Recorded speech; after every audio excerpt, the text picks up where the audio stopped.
महिला सशक्तिकरण के लिए किफायती आवास, ग्रीन विकास और डिजिटलीकरण के करों को कम करने पर अधिक ध्यान दिया गया है। और इस नए बजट में प्रधानमंत्री आवास योजना के बजट में जो है वो 66% की वृद्धि की गई है। पशुपालन और मत्स्य पालन को ध्यान देते हुए तकरीबन 20 लाख करोड़ रुपए तक का इसका बजट बढ़ाया गया है। बच्चों और किशोरों के लिए राष्ट्रीय डिजिटल लाइब्रेरी की स्थापना की जाएगी तथा सभी भौगोलिक क्षेत्रों, भाषाओं, शैलियों और स्तरों के गुणवत्तापूर्ण पुस्तकों की उपलब्धता और उपकरण हेतु भी इस बजट में इनका प्रावधान बनाया गया है। पूंजी निवेश में परिव्यय को 33% से बढ़ाकर 10 लाख करोड़ रुपए किया जा रहा है, जिससे हमारा जो जीडीपी ग्रोथ है, जो सकल घरेलू उत्पाद जो 3.3% पहुंच जाएगा। सामान्य वर्ग के लोगों के लिए जो है पुरानी टैक्स व्यवस्थाओं में कोई बदलाव नहीं किया गया है। नई कर व्यवस्था डिफॉल्ट कर व्यवस्था बन गई है और इस नई कर व्यवस्था में जो सालाना 7 लाख रुपए तक की आय पर जो कोई हमें टैक्स नहीं देना पड़ेगा। सरकार ने नई कर व्यवस्थाओं में आयकर छूट की सीमा को 5 लाख रुपए से, ये जो पिछले साल 5 लाख था उसको आज के वर्तमान समय में 7 लाख बढ़ाकर की गई है। सरकार ने नई व्यवस्था में उच्चतम अधिभार दर को 37% से घटाकर 25% करने का काम किया है। नई दरों में 0 से 3 लाख रुपए, 3 से 6 लाख रुपए पे 5% और 6 से 9 लाख रुपए पे 10% और 9 लाख से 12 लाख रुपए पे 15% और 12 से 15 लाख रुपए पे 20% और 15 लाख से ऊपर 30% है ये। और राज्य सरकारों को 50 साल का ब्याज जो है वो उसका जो ब्याज होता है वो मुक्त कर दिया गया, 1 और साल के लिए बढ़ा दिया गया है और ये 1.3 लाख करोड़ रुपए प्रति वर्ष इनका व्यय है। कौशल प्रशिक्षण में भी हमारी सरकार ने इसको खासा ध्यान दिया है। सरकार प्रधानमंत्री कौशल विकास योजना 4.0 लॉन्च करेगी। युवाओं को अंतर्राष्ट्रीय अवसरों के लिए कुशल बनाने के लिए विभिन्न राज्यों में 30 से ज्यादा स्किल इंडिया इंटरनेशनल सेंटर स्थापित इस बजट में करने का प्रावधान दिया गया है।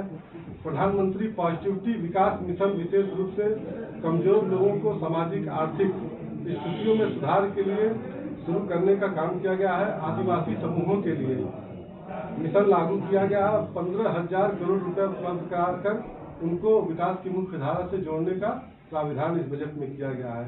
अगले 3 साल में 38,800 से अधिक शिक्षकों और सहायक कर्मचारियों की भर्ती 740 एकलव्य मॉडल स्कूलों, आवासीय विद्यालयों में किया जाएगा और 3.5 लाख आदिवासी छात्र इससे शिक्षा ग्रहण करेंगे। व्यापार करने में हमें आसानी बढ़ाने के लिए 39,000 से अधिक अनुपालन कम किए जाएंगे और 3400 से अधिक कानूनी प्रावधानों में अपराध की श्रेणी से बाहर कर दिया गया है। न्याय के कुशल प्रशासन के लिए चरण 3 ई न्यायालय परियोजना शुरू की जाएगी और इसमें 7,000 करोड़ की राशि दी जाएगी। ये सब तो मान के चलिए कि ये केंद्रीय बजट का जो हम लोगों को गाइडलाइन दिया है इससे प्रेस करना था। और अपने जनपद के लिए जो हम लोगों ने जो मांग थी, अभी 100 करोड़ रुपया जो नई रेलवे लाइन के लिए स्वीकृत हो गया है, इसका सभी लोगों को नोटिस पहुंच गया है क्योंकि इसमें प्रावधान होता है 60 दिन का जो आपत्ति दायर करने के लिए किसानों का जो हम भूमि आवंटित करेंगे, जो हम अधिग्रहण करेंगे, उसमें 60 दिन का एक न्यायिक प्रक्रिया होती है कि किसी को कोई आपत्ति है तो वो जिला न्यायालय में दाखिल कर ले। और मेरे प्रस्ताव के द्वारा जो ये अपना खैलाबाद रेलवे स्टेशन है, ये अटल स्टेशन के रूप में इनको इस स्टेशन को 2 करोड़ रुपए अधिक बजट मिला है। और अभी हमारे प्रयास से जिले के लिए बस अड्डे की जमीन सुनिश्चित की है। सिंचाई विभाग ड्रेनेज खंड 2 की जो जमीन है उसको परिवहन विभाग ले वहाँ पर नए बस अड्डे की स्थापना कराएगी। और आप सभी लोगों के लिए भी जिले के द्वारा हम बहुत कई सालों से मांग थी कि प्रेस क्लब के लिए भूमि आवंटित किया जाए, उसमें प्रेस क्लब बनाया जाए। तो जिलाधिकारी महोदय के द्वारा भी प्रेस क्लब के लिए यहाँ पे जमीन आवंटित किया जाए, उसके जो भी हम लोग के द्वारा सहायता उपलब्ध कराई जाएगी, आवंटित करा के उसको बनाने का कार्य किया जाएगा। सड़कों के लिए क्या कुछ है सांसद जी? सड़कों के लिए कई सड़कें टूटी हुई है जिले की, सड़कों के लिए क्या कुछ प्राविधान है नए बजट में? सड़कों के लिए भी अतिरिक्त बजट केंद्रीय बजट को मिला। उत्तर प्रदेश सरकार ने भी इसको बजट दिया है।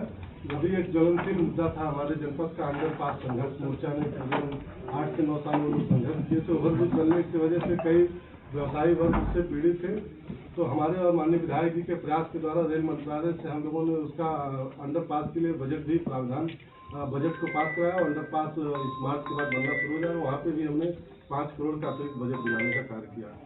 सर, जो बजट आया है कितना लोक लुभावनी है, खासकर अब देखिए, जब माननीय वित्त मंत्री जी ने बजट पेश किया और अभी उत्तर प्रदेश सरकार की सदन में भी माननीय वित्त मंत्री जी ने गंगा जी में बजट पेश किया, आप देख रहे होंगे कि सामान्य वर्ग में जो एक खुशी का माहौल है और जो महिला सशक्तिकरण, किसान वर्ग, नौजवान साथी सभी को ध्यान में रखते हुए विकास परक बजट पेश किया गया है। विपक्ष कह रहा कि देखिए, विपक्ष को 70 साल अवसर मिला था, जनता ने दिया था, और इस क्षेत्रीय पार्टियों को भी 30 साल अवसर दिया था। उन्होंने कोई अगर काम किया होता तो भारतीय जनता पार्टी को आज मौका नहीं मिलता। 2014 से लगातार जनता भारतीय जनता पार्टी की सरकार के पक्ष में है। 2014 में माननीय मोदी जी के नेतृत्व में, माननीय मोदी जी के हाथों में देश की सत्ता को सौंपा। 2017 में पुनः इस प्रदेश और देश की जनता ने मुख्यमंत्री योगी आदित्यनाथ जी को बनाया। फिर पुनः 2019 आया, फिर 22 आया।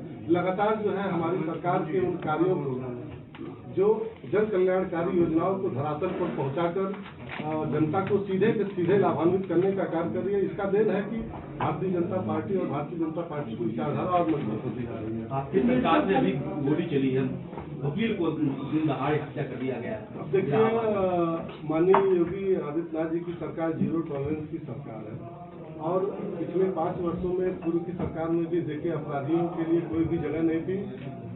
कुछ लोग बदमाशी किए हैं तो निश्चित ही सरकार ने उसका जवाब दिया। अभी कल ही एक जो उसके साथी थे उसका इनकाउंटर करके सरकार ने जवाब दिया। और माननीय मुख्यमंत्री जी का भाषण भी आप लोगों ने सदन के अंदर देखा होगा कि कोई भी अपराधी अब बचेगा नहीं, चाहे वो कोई भी हो।